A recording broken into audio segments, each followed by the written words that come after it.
Et coucou, on se retrouve aujourd'hui pour le book haul du mois de juin. J'ai reçu pas mal de services presse, j'ai eu également quelques achats personnels et mon copain m'a aussi fait quelques cadeaux. Donc écoutez, c'est parti, j'ai pas mal de livres à vous présenter. Je vais commencer comme d'habitude par les services presse. Je remercie grandement les maisons d'édition ainsi que les auteurs qui m'ont envoyé leurs romans. Je commence par la maison d'édition PAL qui m'a envoyé Traqué par le destin de Shannon Meyer. C'est la suite d'une parution que j'avais vraiment beaucoup aimée chez eux et j'ai très hâte de le lire parce que la fin du tome 1 laissait énormément de suspense. Mais en plus, il est assez court, il fait 255 pages. Donc, en 2 heures, il est lu et croyez-moi que j'ai vraiment très hâte. D'ailleurs, il aurait largement pu rentrer dans la vidéo que je vous ai tournée la semaine dernière où je vous présentais les romans les plus courts de ma pile à lire. De la part de Julia McFolaghan, j'ai reçu 13 saison 3. J'avais eu un énorme coup de cœur pour les 2 premiers tomes de cette saga. Je vous en ai parlé à plusieurs reprises sur Instagram, TikTok ainsi que sur YouTube. Il s'agit d'une télé-réalité surnaturelle que j'ai vraiment adorée. Et croyez-moi que j'ai vraiment très hâte de lire ce qu'il se passe dans ce tome, sachant que c'est le dernier tome de cette saga. Donc j'aurai clôturé une saga que j'aime vraiment beaucoup. D'un côté, ça fait un petit pincement au cœur parce que j'aime tellement cette saga que ne jamais pouvoir y retourner va me faire beaucoup de mal. Mais d'un côté, le fait de terminer une saga, c'est vraiment un sentiment incroyable. Donc j'ai vraiment trop hâte de m'y plonger. J'ai reçu également La Chute des anges de Frank Herbert, publié aux éditions Robert Laffont. Je connais de nom cet auteur, Frank Herbert, car je sais que mes parents aiment beaucoup. Pour ma part, je n'ai pas encore découvert cette plume parce que c'est vrai qu'il change totalement du registre que je lis habituellement. Mais le résumé de celui-ci me tentait vraiment beaucoup. Donc j'ai décidé de sortir de ma zone de confort et de le demander à la maison d'édition. En plus, encore une fois, il est assez court. Il fait un peu moins de 300 pages, donc idéal pour le lire en une après-midi. J'ai ensuite reçu Fallen Wings de Anna Waterworth, publié aux éditions Bayard. Celui-ci, il est vraiment trop beau. Et le résumé, ou du moins la phrase d'accroche à l'arrière, m'a vraiment énormément tentée. Je sais pas du tout à quoi m'attendre, je sais qu'il y a un résumé, mais j'ai envie de me plonger dans ce roman à l'inconnu.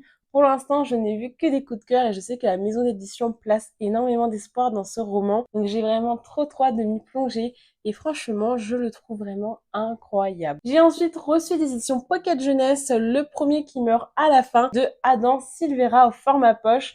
D'ailleurs, pour la petite anecdote, j'ai Robert Laffont qui m'a proposé de recevoir leur prochaine parution qui est aussi de cet auteur-là. Je vous présenterai du coup au prochain book haul parce qu'au moment où je tourne cette vidéo, je ne l'ai pas reçu. Mais vous allez très bientôt réentendre parler de cet auteur sur ma chaîne. En tout cas, Pocket Jeunesse m'a envoyé celui-ci. Je sais que j'avais lu l'autre tome de l'auteur que j'avais vraiment beaucoup aimé et j'avais vraiment envie de retrouver cet univers parce que c'est une histoire en fait qui vous prend aux tripes, une histoire vraiment touchante. Et j'avoue que le fait qu'on sache déjà que les personnages à la fin vont mourir, ça ajoute vraiment quelque chose en plus. Et au début, ça m'a un peu freinée parce que je voyais pas l'intérêt de lire un roman alors qu'on connaît la fin.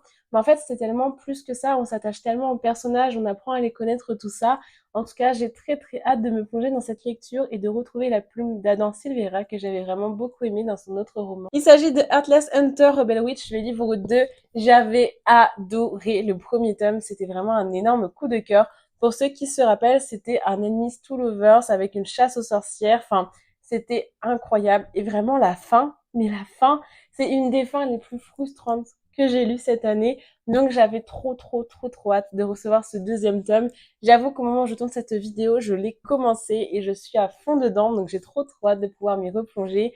J'adore toujours autant que ce soit les personnages, l'intrigue, l'univers. Et cette suite, vraiment, je l'attendais, mais c'est celle que j'attendais le plus ce mois-ci, je crois. Toujours chez Pocket Jeunesse, j'ai reçu les 2 premiers tomes de Season of Scandal. C'est écrit par Laura Wood et j'avoue que je n'ai entendu que du bien. On me l'a vendu un peu comme un thriller à la Bridgerton. C'est une femme qui va résoudre des énigmes et des meurtres, si je me trompe pas, un peu dans l'ambiance de la Bridgerton, un peu à l'époque, si vous voyez ce que je veux dire. Et j'avais vraiment trop hâte de m'y plonger. Je ne vois que des coups de cœur sur cette saga. En plus, ils sont extrêmement courts également, ils font moins de 300 pages et j'ai vraiment très hâte de découvrir cette plume ainsi que cet univers. Par exemple, dans celui-ci, on est à Londres 1897 et il va être question d'un complot. Je sais pas, mais je trouve l'arrière du livre vraiment trop joli. Pour finir, chez Pocket Jeunesse, j'ai reçu The Cold Case Academy, tome 1 The Natural de Jennifer Lynn Barnes. Pareil, il est très court celui-ci, il fait moins de 300 pages. En tout cas, c'est une parution que j'attendais avec énormément d'impatience parce que franchement, Pocket Jeunesse nous l'a super bien vendu. J'avoue que je n'ai pas du tout adhéré à la saga Inheritance Game de l'autrice, qui d'ailleurs publie aussi chez Pocket Jeunesse.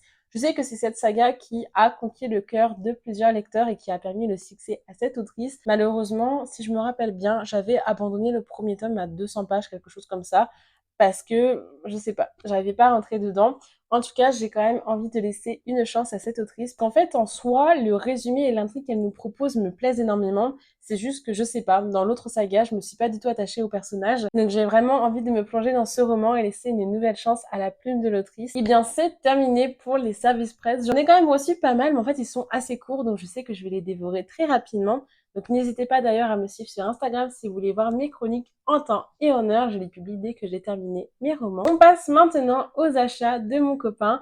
On a été, pour ceux qui connaissent, à Aix-en-Provence. Il y a une librairie que j'adore, c'est Mon Chapitre. C'est une librairie avec des chats. Bien évidemment, si vous êtes sur cette chaîne, vous savez que je suis une passionnée de lecture, mais en plus, j'adore les chats. Donc évidemment, une librairie avec des chats, ça ne pouvait que fonctionner.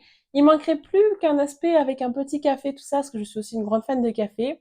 Et vous ne me trouvez plus, je resterai dans cet endroit à vie. Ce jour-là, il m'a acheté Liberté Oblige de Maïwenn Alex, publié aux éditions Slalom. J'avais adoré Liberté Oblige, qui est le premier tome de cette saga. En plus, je trouve les couvertures ainsi que les chasse-pages incroyables. C'est vraiment un premier tome que j'ai adoré. J'adore en fait l'univers et la vague de cette saga. Donc j'ai vraiment très hâte de pouvoir continuer. Il m'a également pris Spark of the Everframe de Pen Cole, publié aux éditions Calix. La version collector est incroyable. J'avoue que j'en entends énormément parler sur Instagram, mais la personne qui m'a vraiment donné envie de m'y plonger, il s'agit d'Estelle, qui est une copine à moi, qui m'en avait déjà parlé. Et quand je l'ai vu en librairie, je me suis dit, bon, c'est le jour J, il faut que je le prenne. Je l'ai pas encore débuté au moment où je tourne cette vidéo, mais il me fait vraiment très envie. Et alors là, on va parler pépite, je vous le dis direct. Je vous présente The Freaking Romance de chez Neotoon et écrit par Snailors. Ça fait un moment que je voyais des chroniques sur ce roman graphique que je trouve magnifique et je vais essayer de vous montrer quelques planches. Et en fait, à chaque fois, les avis sur Instagram me tentaient énormément, mais aussi la beauté de l'objet livre et des illustrations. Il m'était déjà arrivé plusieurs fois en librairie de feuilleter. Je trouve que les dessins, c'est vraiment des dessins qui me plaisent, des dessins dont vraiment j'étais sûre d'aimer. Donc mon copain m'a proposé de me prendre les premiers tomes et ça a été un énorme coup de cœur. Vous allez le voir dans la catégorie juste après, mais j'ai de suite foncé sur la suite tellement j'étais accro. Ils font quand même à peu près 300 pages, donc c'est quand même des gros bébés. Et pourtant, j'ai eu les 3 en une après-midi, je les ai dégommés. Les 3 ont été des coups de cœur. En tout cas, franchement, là, mon copain, il a vraiment tapé dans le mille. J'ai tout aimé, en fait, que ce soit l'intrigue, les personnages, mais l'objet livre, encore une fois. Je serais même tentée, vous voyez ça, là, de l'imprimer et le mettre dans ma chambre. Je sais pas, je trouve ça vraiment trop, trop beau. C'est incroyable. Et encore une fois, on s'attache tellement aux personnages que j'avais vraiment l'impression de les connaître dans la vraie vie. En tout cas, cette saga, pour moi, a été une pépite. Bien évidemment, je remercie mon copain pour m'avoir acheté ces romans ainsi que pour le soutien qu'il m'apporte au quotidien. Du coup, on passe maintenant aux achats personnels et sans surprise, comme je vous ai dit, je me suis pris le tome 2 et le tome 3 de The Freaking Romance. Je suis dégoûtée parce que le 3 se termine sur un suspense. Il me faut la suite et pourtant le tome 3 vient juste de sortir. Donc je ne sais pas combien de temps il va falloir attendre pour le 4e tome, mais je suis en PLS. Vraiment la fin, c'est pas possible. On peut pas nous laisser comme ça. Donc croyez-moi que dès que le tome 4 va sortir, je vais me ruer dessus parce que là le suspense est vraiment insoutenable. Toujours sous les conseils de mon amie Estelle, je me suis pris Longue vie au mal de Sarah Reese Brennan, publié aux éditions Corrigan. Je l'ai trouvé sur Vinted à seulement 7 €, donc j'ai foncé directement sur l'occasion. Il est vraiment trop trop beau dans sa version collector avec ce magnifique jaspage et cette magnifique couverture. Mais j'avoue que ce qui m'a surtout beaucoup tenté, c'est l'aspect jeu vidéo et réincarnation dans un jeu vidéo. Si vous me suivez depuis un moment, vous savez que je suis fan de webtoon, de réincarnation. Je suis vraiment tombée amoureuse de ce genre de webtoon. Donc là, le fait de le découvrir en roman m'attire particulièrement. Et pareil, j'ai vraiment très très hâte de le commencer. Mais vraiment, rien que pour l'objet livre, il est magnifique. Je trouve vraiment que ce roman a tout pour me plaire. Déjà, visuellement, il est incroyable. Il ne reste plus qu'à le lire et j'espère grandement qu'il sera à la hauteur de mes attentes parce que avoir une merveille comme ça dans sa bibliothèque et ne pas l'avoir aimé, c'est quand même super dommage. Et toujours sur Vinted, je me suis pris True Beauty, le tome 1 publié aux éditions K-Books. Pareil, c'est une copine du nom d'Océane qui me l'a recommandé. J'avoue que j'avais déjà vu passer le K-drama sur la télé, mais je ne m'y suis jamais penchée puisque j'en ai regardé d'autres. Donc là, le fait de le découvrir en papier me plaît énormément, sachant que ma copine m'en a vendu que du rêve. Donc écoutez, je vais déjà lire ce tome 1 et peut-être que je vais avoir une addiction pour cette nouvelle saga et que je vais m'acheter tous les tomes d'un coup. Je sais que j'avais dit que je ne commençais pas de nouvelles sagas de webtoon parce que j'en ai déjà pas mal en cours, mais écoutez, je l'ai trouvé à seulement 3 € sur Vinted, donc c'est une bonne excuse, n'est-ce pas? Je sais pas vous, mais au moment où je tourne cette vidéo, il fait 40 degrés. Je suis en sueur. D'ailleurs, comme il fait très très chaud en ce moment, et même au moment où sortira cette vidéo, je pense qu'il fera encore très chaud, pensez bien à vous hydrater et évitez de vous exposer trop longtemps au soleil pour éviter des petits malheurs, n'est-ce pas? Le soleil, c'est quand même très agréable, mais il n'en faut pas trop pour notre corps. En tout cas, cette vidéo touche maintenant à sa fin. J'avoue que ce book-haul a dû être assez court parce que je ne me suis pas éternisée sur les résumés de chacun des livres. Il y a une raison, c'est tout simplement parce que comme ils sont assez courts, je vais, je pense, les lire là dans la semaine. Je pense, vu mon rythme de lecture et vu le temps que je vais avoir cette semaine, tous les lire en une semaine. Et j'avais vraiment envie de m'y plonger à l'aveugle, de m'y plonger sans avoir le résumé très frais dans ma tête. Donc c'est pour ça que j'ai choisi de ne pas vous en parler trop, pour ne pas me spoiler. N'hésitez pas vous aussi à me dire combien de livres ont rejoint votre palle durant ce mois de juin et combien vous en avez lu, ça m'intéresse énormément. En tout cas, je vous remercie grandement de visionnage si vous êtes arrivé jusqu'ici. N'hésitez pas à mettre un petit pouce bleu, ça me fait vraiment super plaisir et ça soutient énormément la chaîne. Je vous souhaite une très belle journée ou une très belle soirée selon l'heure à laquelle vous voyez cette vidéo et je vous dis à la prochaine.